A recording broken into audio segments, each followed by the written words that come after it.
an enormous amount of incredibly good work happens in the whole social development space, and including the CSI space. But we need to ask the question,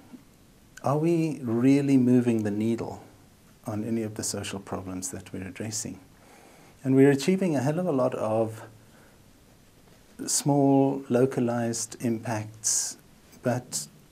are we really making a difference at a kind of a system level, and in terms of real sustainability on any of the issues or themes that we're working on?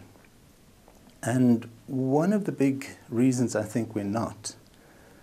is because we haven't yet cracked the nut about how to collaborate effectively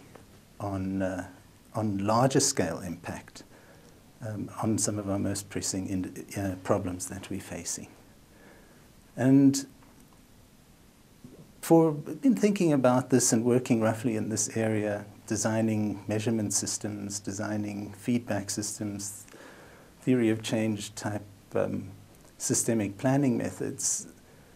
that would work more for planning system impact, system initiatives that enable lots of different actors to contribute together towards solving a problem. The big problem that nobody really addresses in a lot of the discussions that I've heard, even at this conference, is how to think beyond just what we do, our individual project,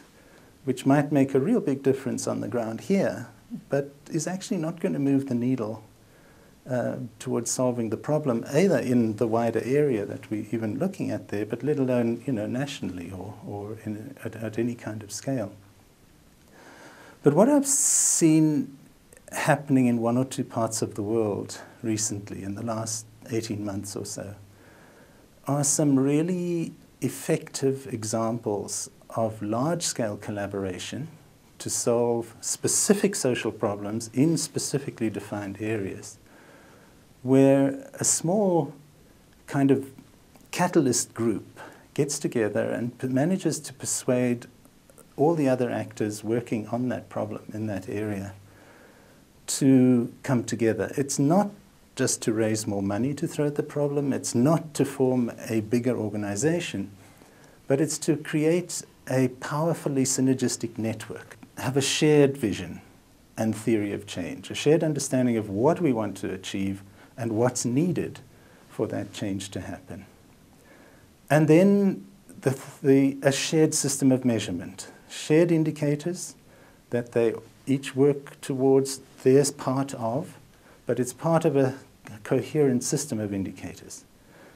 which gives them a shared language. It gives them a way of learning and sharing with each other and working together. The third thing is that they then consciously align their interventions to support each other. And the fourth thing is that they communicate regularly. And the fifth, and probably the most important,